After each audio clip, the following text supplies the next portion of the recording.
Delighted to welcome Tom Loeffler. Thanks for joining me, Tom. How's things in LA, I believe you are?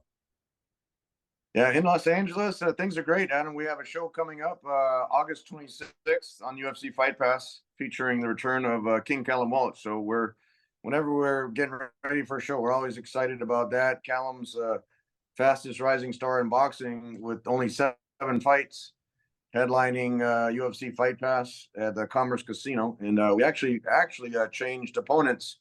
We just announced a new opponent today, Jose Luis Velasco, who's 24-4, who's arguably more difficult than the original opponent we had. So Callum's willing to take all comers. Freddie has him on the fast track, and we're just excited every time to talk about King Callum Walsh.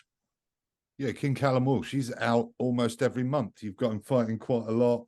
You've turned that Commerce Casino into a bit of a home ground for Callum. So things are going quite well there. You keep going back to that casino, and that looks like quite a good venue for you. So you'll really put your flag in the ground down there. Yeah, the production quality is great at Commerce Casino. We get sold out every time. It's a loud audience. It's right in the middle of Los Angeles, and all the Southern California fight fans can come out. And since Callum's based out here training with Freddie Roach at Wildcard Gym, it's a perfect location to just build his record, build his following. We had him over in Boston in March for St. Patrick's Day. So we're definitely expanding the horizons beyond LA. And if everything goes the right way in August, we're looking to bring him back to the East Coast to New York City. So we've got a lot of great plans for Callum, and he just needs to keep winning in the ring, and we'll do everything else outside the ring. Yeah, so we've got this Velasco fight coming up, and then we spoke since the first time we met in Dublin. We've been speaking about this return, well, not return to New York, but return to the East Coast. So New York want to get involved in that. That sounds like you're building that to be quite a big sort of breakout kind of moment for Callum. That's what it feels like from where I'm standing, in a way. From the New York City show, definitely. Yeah. Madison Square Garden, they would be at the theater, and they're very excited about having an Irish fighter return to Madison Square Garden. They had so many great Irish fighters that sold a lot of tickets there. Naturally, there's such a huge Irish population there in New York. But Callum has to win August 26th, otherwise everything is premature. So he needs to stay focused on that while we make plans ahead of time. But it's definitely a step by step for him. He just won that WBC U.S. silver title, which he had that famous video driving around Ireland, riding a tractor, and everywhere with his belt. So it's a very coveted prize for him, and I think it's just the first of many titles he's going to be winning over his career. Yeah, talking of Ireland, we've talked a lot about America. About when we were in Dublin, you were talking about your eyes kind of lit up, and you were like, "Yeah, I'd love to get a show on out here." A real sort of solidified boxing culture in that country. Are you still looking to? I know we're sort of obviously he's got to win all these fights, but that we've got the Katie Taylor rematch happening. And obviously, it hasn't been a great time for Irish fighters since we've been talking. But yeah, it feels like it's quite important for them to have him go back there. And now we've got boxing back on in Ireland. I think is more important than just Callum Walsh going towards a world title. There's kind of a lot more. There's the whole nation's sport kind of a little bit on his shoulders. I wouldn't say fully on his shoulders, but quite a bit. Yeah, no, absolutely. I mean, Katie's done some great things. She sold out Madison Square Garden. We all have a lot of respect for what she's accomplished. She sold out the 3 Arena. Now she has her rematch. But Callum's ready whenever the opportunity is there. He's ready to take over the mantle for Irish boxing. So he's going to focus on whatever he can do to make his country proud. He's a 6-time national Irish champion, European gold medalist. So he definitely did that in the amateurs. He carried the mantle well for the amateurs, and now he's with only 7 fights, he's still got a long way to go, but he's ready. He's ready to step into that spotlight whenever the opportunity presents itself. Yeah, great fighter. So you've said about him being a TV fighter looking for knockouts and, being that type of fighter. He seems very very set on doing that, but he's still got that amateur background. If he does need to go those full 12 rounds and get into those, which will happen, undoubtedly as he moves forward. But yeah, so he's in a good spot. He's in a great spot. You still, end of next year, you want him to be fighting for a world title, you've said. So that's still on track. That's 5-6 fights away, maybe. Yeah, that's on track. I mean, you never know how things shake out, both on Callum's side and on the world title side. But he'd be ready. When I said fighting for a world title, he would definitely be ready in about a year's time, both from a maturity basis. He's only 22 right now. He's got the best of both worlds, where he had a tremendous amateur career, so he has that pedigree, and then you combine that with Freddie Roach's professional style, very aggressive, hard punching, southpaw style that Freddie's been teaching him. And he's a very fan-friendly fighter, which is great for TV, great for UFC Fight Pass, great for the live audience, that he's always an exciting fight. And so he can go rounds if he needs to, but Callum's the type of guy, he likes to get the guys out there as soon as he can. Yeah, well, looking forward to seeing his next fight, August 26th on UFC Fight Pass, which seems to be serving your promotional company quite well. I think it's pretty cool. No, it's great. It's a great relationship with Fight Pass. They've always been known as they are the leading combat sports platform. They've really specialized in MMA, any type of all sorts combat of stuff, sports, yeah. jiu-jitsu, karate, wrestling, whatever it is. And we're, when I met with Dana, and we agreed, okay, we'll build boxing on UFC Fight Pass, and it's worked out great so far. We can sign these young up and coming guys and build them on Fight Pass, and the fans have a chance to see them as they progress in their career. Like Callum Walsh is a perfect example. They can see him early in his career before he actually challenges for a world title, which is always great. Which is always great to see, instead of being buried on an undercard somewhere and not being televised. Yeah, I'd like to see UFC Fight Pass go in little other areas of the world. They have picked up some random boxing stuff in the past, which boxing fans would like to watch, but it doesn't usually get picked up. Sort of pre-fight TV days. I'm thinking there, yeah. But yeah, it'd be nice to see that. Well, let's move on. You've got so many fighters, Tom. We're never going to be able to speak about all of them. But Cecilia Braekhus, the first lady, is back. We spoke a couple of weeks before, and then we see the fight's been remade. Not saying our article had anything to do with it, but this is great news. It's crazy, it was a bad thing. Now it's a even better that she's fighting for 2 world titles rather than 1. She pulled off the undercard in Dublin due to poor health. But yeah, you must be over the moon. She must be over the moon. This is great news. It's definitely exciting, Adam. It was very disappointing when we were there in Dublin. She was ready. She was ready to fight Terri Harper. That was going to be a great co-feature on that Kitty Taylor show there in Dublin. That was actually my first trip to Ireland, and we all really loved the city. The Irish people, the city of Dublin, it was tremendous. And that's really the first time I've seen that happen in my career of over 30 years, where she weighed in, everything was fine. She did all the medical testing, everything was fine. And then she woke up the next day. When you're traveling, you do the open workout and you're just, kind of getting ready for the fight. I think it puts a strain on your immune system. And unfortunately, she was hit by a really severe flu bug. When she woke up the day of the fight, she couldn't breathe. She couldn't get out of bed. There was no way she'd be able to get in the ring. Sometimes fighters get sick during fight week and have to cancel, but that's the first time I've seen someone actually wake up the day of the fight. Triple G had a little bit of that when he got sick before the Rosado fight, but luckily he was able to weigh in, and then he got better on fight day. But now with it being rescheduled for October 7th, like you said, it's almost a blessing, where there's another title on the line as well. It's WBA and WBO. Terri Harper is a great champion. And Cecilia naturally is a legendary champion, being undisputed welterweight champion for so long. Everything that she's accomplished in the sport, and to where women's boxing is right now, really being elevated. This is just another great fight in a string of nice fights that we've seen with women's boxing recently. Yeah, well, you know, this is a cool fight. This Harper versus Braekhus. I really like it. I think it's got everything. Yeah. But you know, Braekhus does this. You know, there's loads going on at that weight class.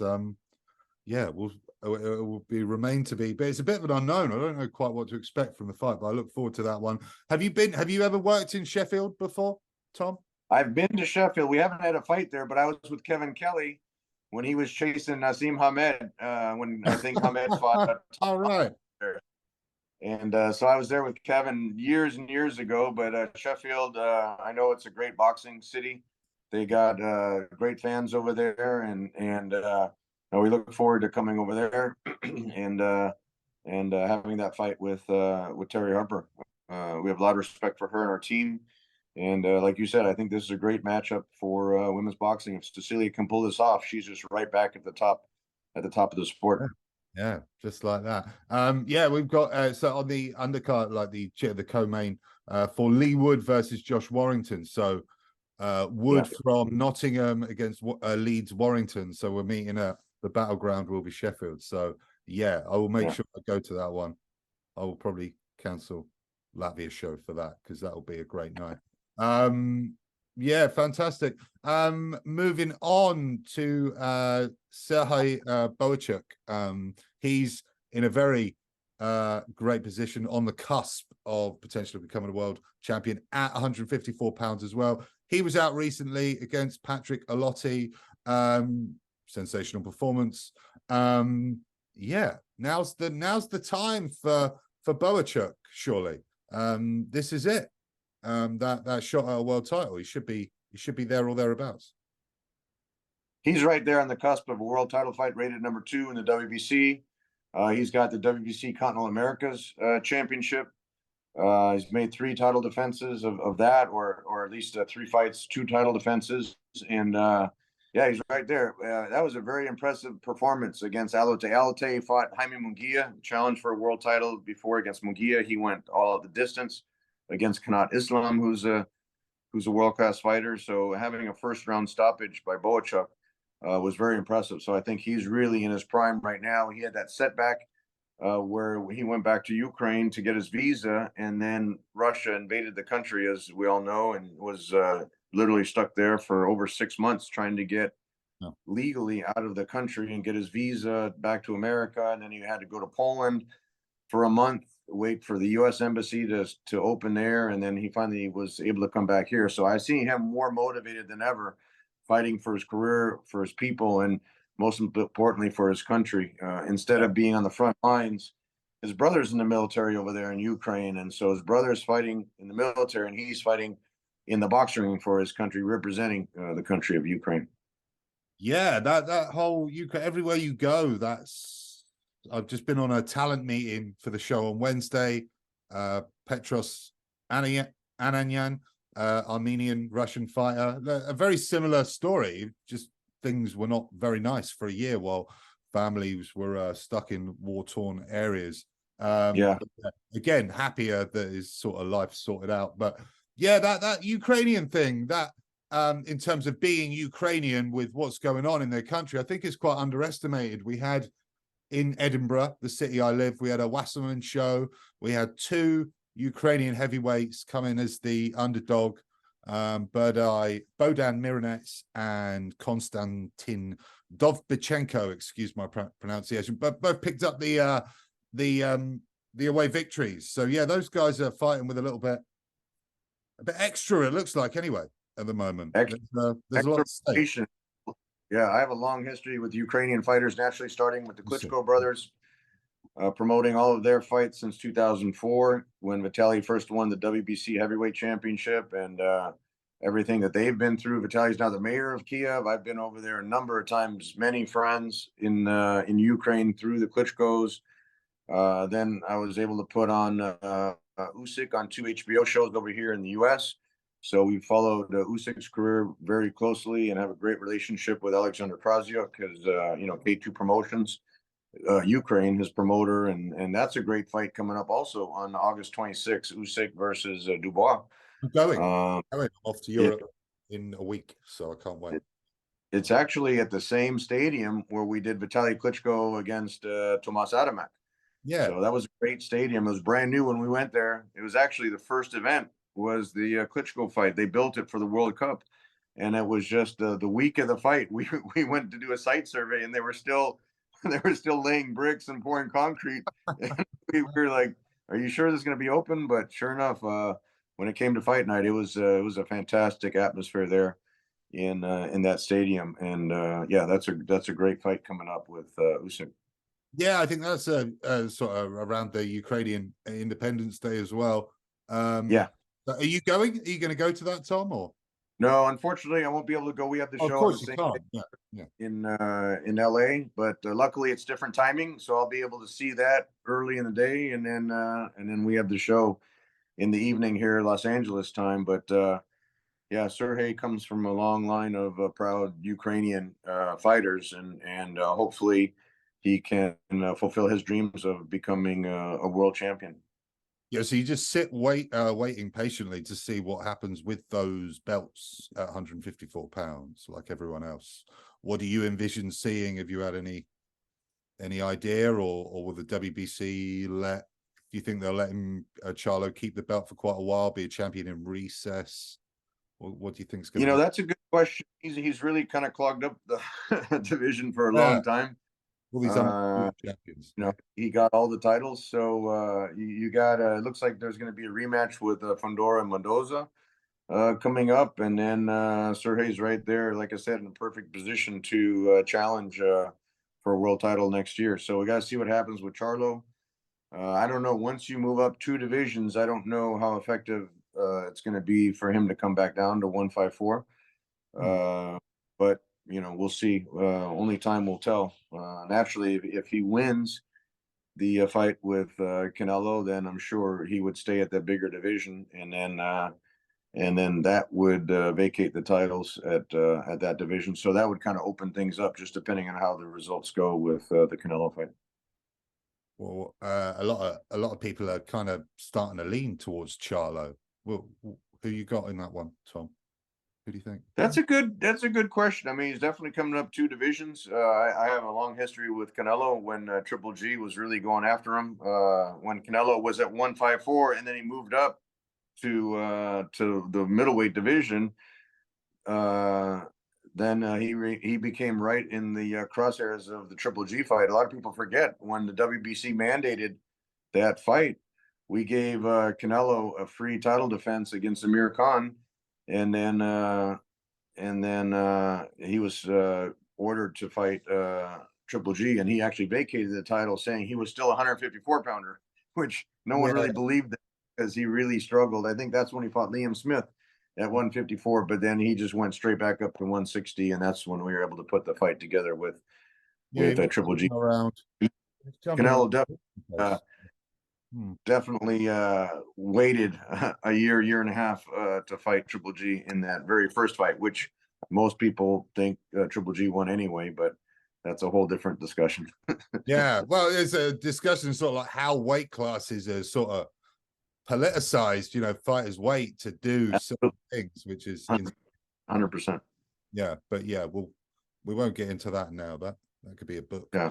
But finally, I'll ask you about Golovkin. I've got a feeling you're going to say the same thing you always say to me. But how is this generation's greatest ever middleweight? How's he doing at the moment? I'm glad you recognize that, because a lot of people don't give him his credit. He really, the sign of a great champion is making other champions vacate titles, like he did with Canelo.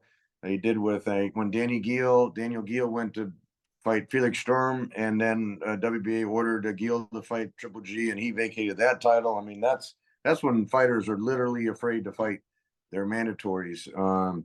And it wasn't that Triple G wasn't marketable. He was selling out arenas at that time. It was the most dangerous fight for sure for them. So he's doing good. I have a great personal relationship with him, just waiting to see what he decides to do. He hasn't really indicated to his team what he's going to do. I think he's waiting for a special type of fight if it comes up. I think we'll see him back in the ring, but I certainly don't want to speak for him. So whenever he decides to make a decision or make an announcement, I'm sure everyone on the team will follow what his wishes are. Well, I hope he's well. I hope he can get. He's definitely well. He's with the family. His son is an outstanding hockey player. He's got 3 children, and no, he's spent so much time in the gym and on the road, and I think he's kind of savoring being spending time with the family right now. So it's nice for him to be able, after everything he's accomplished, it's nice for him to be able to do that, and then he can really make his own decision, whatever he wants to do. He'll decide at the appropriate time. Yeah. So on a sort of personal standpoint, like obviously you've worked with so many great fighters. That's such an amazing journey you've had with him, and it's sort of, it's near the end. Do you sort of reminisce a bit about this? Some of these great fighters you work as it sort of comes to the end. We're talking about all these amazing, like you were talking about the when he was sick before Rosado. I remember all the lemons on the HBO and things like that. Yeah, do you find yourself reminiscing, or is it straight on to the next fight? Or are you looking for the next one?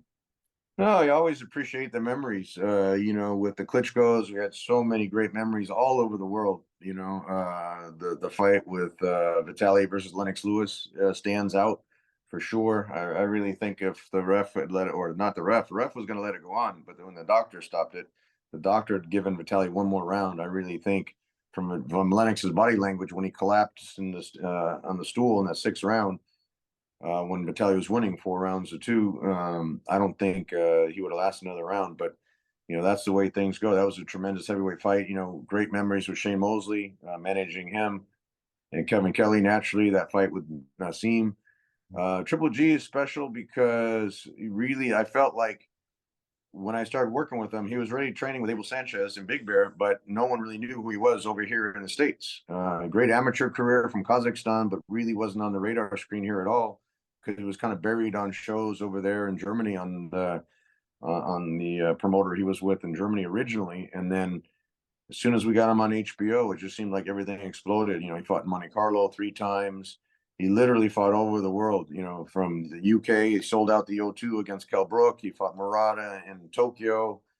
He fought in Germany, Panama, so many different places. Naturally sold out Madison Square Garden. When you have a Kazakh fighter and a Canadian fighter selling out Madison Square Garden, which is probably the hardest arena to sell out in the world, if you're not Puerto Rican or Irish, then that was a huge accomplishment that he did there. So, then naturally the 3 Canelo fights sold out the T-Mobile Arena up there in Vegas. So no, it was a special relationship with building Triple G in his career and really going from an unknown over here in the States to a household name selling out arenas all over the world. So that was a great, really a great accomplishment that I look back at being very proud. And then naturally trying to develop the next stars, whether it's Bohachuk or Callum Walsh, or we signed 2 new fighters, Gore Uritsian, Armenian fighter, undefeated, trains with Freddie Roach, and Umar Jambekov, who also has an interesting war-torn story where he was born in Chechnya, but because Russia invaded his country, they were actually war refugees also, and his father and his family wound up settling in Vienna, Austria. So he became a 9-time Austrian national champion in the amateurs, and he's also at the Wildcard Gym. He trains with Marvin Samodio, and Umar has a great story as well, and we have some great things planned for Umar at 175. So you're looking for him to go to the top, yeah, Umar? Yeah, I think Umar and Gore both, all of them have the Callum, Gore, Umar have the and Bohachuk have the ability to become world champion. We also have a great fighter, Omar Trinidad, who's a featherweight, and he just the competition keeps getting better, and he keeps putting on better performances, and didn't have the same type of amateur career like those other guys had, but Omar is a great fighter to watch, very fan friendly, sells a ton of tickets big fan base here in Southern California, and we have some great things planned for him as well. Fantastic, fantastic. Yeah, just interesting how the wheel continues to turn. But Tom, I think there's obviously some fighters we haven't covered, but yeah, thanks so much for your time. Welcome. Good luck with the show. We'll try and get Callum on as well, and yeah, we'll catch up with you very soon. That'd be great. Remember, it's at Commerce Casino. The doors open at 4 o'clock. UFC Fight Pass starts at 6 p.m. LA time, 9 p.m. East Coast time. So tune in after the Usyk fight. Tune into the UFC Fight Pass to see King Callum Walsh. All nighter of boxing. Brilliant. Thank you, Tom. Good. Thanks, Adam. Always great to talk to you.